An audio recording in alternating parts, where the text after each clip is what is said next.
Good day to you. Jim Laird joining you live from Dariomo, Nicaragua. Let me get going here on Instagram. There we go. So we're going on Instagram. Hope you're doing well today. We're going to jump right into the topic today, a woman's essential guide to starting strength training. And, I heard this on, I've known this for years. Obviously, I was working tricking women. Like I say, tricking women because women don't tend to gravitate towards the weight room. They tend to gravitate more towards group exercise and spinning classes and things like that, which is fine. Those things can work as part of a well-rounded routine. But I found that strength training combined with some lifestyle changes is superior for getting what most women want is a leaner, more athletic, capable body. I've known this for years. I've been working with women, getting them in the weight room for almost 30 years now, and it's kind of been my kind of how I built my whole business basically on that. And so I was listening to Peter Attia the other day, his podcast, and he was talking about one of the number one questions he gets is, yes, I'm a woman. I know I need to strength train, but where do I start? Okay. So I'm going to go through my process of how I basically work. Because most women that come to me come to me because they don't like where they are. Right. And then of course they had a friend or they saw or they heard from somebody else that, I was able to help them in a little bit different way than normal, because most women, they go back to doing what they did when they were younger, which is restrict calories and do more cardio. And that's generally, they tried that in the past. And now, they're a little bit older. Things have changed. They've got a busy life. And all of a sudden, what they used to do to lose weight doesn't work anymore. And they come to me. Usually most of the women that come to me are usually working really hard. They're doing marathons or they're doing, some sort of exercise routine, and it isn't giving them the changes they want. So the first thing I do when I sit down with somebody is I talk to them and I'm like, okay, who are you? What do you want to do? What's your goals? And we want to make sure that their goals are clearly defined. Is their goal to be a high level marathon runner? If so, that's totally different than somebody that's like, I want to look good and feel good, and I'm doing marathons to do that. Fair enough. Could we get someone to look a little better and feel a little better running marathons? Maybe. The amount of time it takes to train to run a marathon, most women don't have that in their schedule. They're more apt to do other things that are going to give them much better returns. So we need a clearly defined goal. And once we have that, we can start, plugging some things into the system. Next is we need to look at lifestyle, and we don't need people to be perfect, but women generally are taking care of everyone else but themselves. They're busy. They're running the kids around. They've got a job. They've got a career. They've got, they're usually in a relationship of some sort.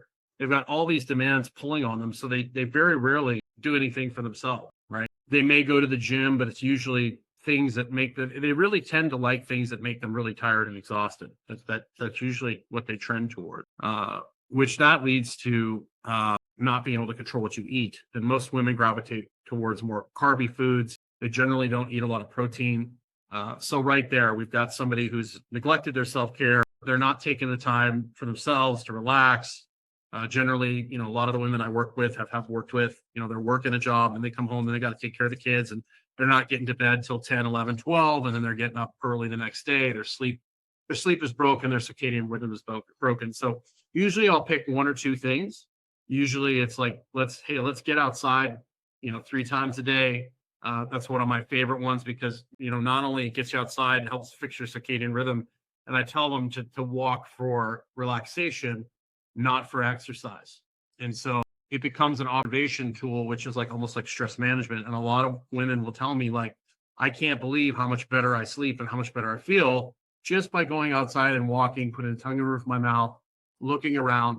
Most people have no idea how much chronic stress they're under until they look at like data on an Oura ring. Most of the people that come to me, they're in a bad place. They usually have a higher respiratory rate. Their HRV is usually low, which means they have low adaptability as far as their nervous system is concerned. And they also get very little restorative time day to day. So I've seen women that, they were trying all sorts of different exercise programs. They've gone to all sorts of different coaches. And we look back over 6 months and a lot of them have zero restorative time throughout the day. Now, I'm not saying you need to have hours of restorative time during the day, but you need to have more than zero, right? And so a lot of it is, and a lot of times people will tell me, well, I don't feel that stress. Well, you get used to a certain stress level, you get used to a certain lifestyle, and that becomes your normal. And most people forget. They're like, well, I've just been doing this for so long. I don't know any different. And so they just keep pushing. So having data and seeing, where they're at, what their sleep score is, how much deep sleep they're getting, all these things. So if we can make a little bit of effort on say, walk outside 3 times a day after meals for 10 minutes, and let's get a protein every meal. Those are really actionable steps. And that's really what it's all about. We want to give people actionable things that they can actually start going in the right direction.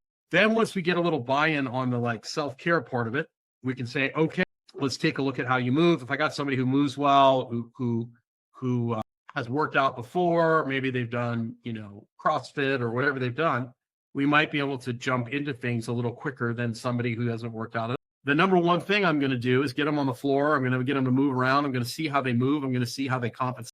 And the number one thing I want to do is raise just general physical preparedness. We want to build work capacity. So we want to get the body moving in a way that's a little more efficient, and that we can load and that we put stress on without causing any major issue. And then we want the body to be fit enough to handle the stress of training, because a lot of people will put a lot of stress on somebody and they don't have the ability to they don't have the capacity to actually recover.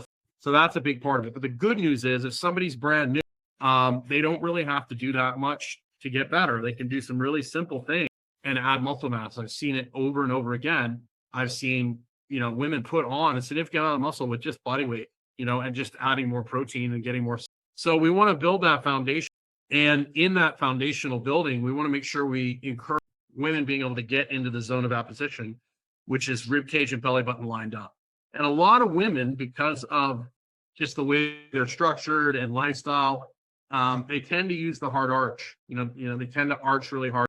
Their stability, they jam into their, which is not anything wrong with that. It's not a bad strategy. It's just that if you load that and that becomes your only strategy, you end up getting in trouble. So if the only way you can deadlift and squat is with the hard arch, it takes away movement options. And over time, that can cause issues. So I want to be able to keep that rib cage and belly button lined up when I'm doing things like squats, deadlift. I'm picking exercises that help enforce this. When I started doing that, I learned that from Bill Hartman years ago. My incidences of elbow issues, hip issues, knee, foot, all the things, very, very rarely would I have somebody that would have those issues if I picked exercises they didn't arch hard on and we didn't drive that one strategy. Now, there's nothing wrong with extension. There's nothing wrong with flex. We need to be able to do both, but we want to be careful what we load and reinforce, because what you load and reinforce in the gym will show up in everyday life, or it will show up on the sports field if you're not.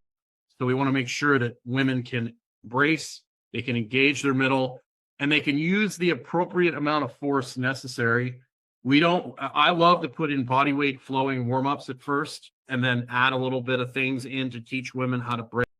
So they know the difference between bracing to pick up dog food and then what they need to do to walk, which is flow and relax, right? So you need to be able to do both sides of the spectrum. You need to be able to pick up something heavy, and then you need to be able to relax and flow. And most people get stuck on one side or the other, and they can't switch back. And so then it's just a matter of a couple full body workouts a week, depending on time, depending on, maybe a box squat, maybe a wall sit, depending on where you're at, some sort of push-up type movement, maybe in a Smith machine, maybe static bears on the floor, some sort of pull down.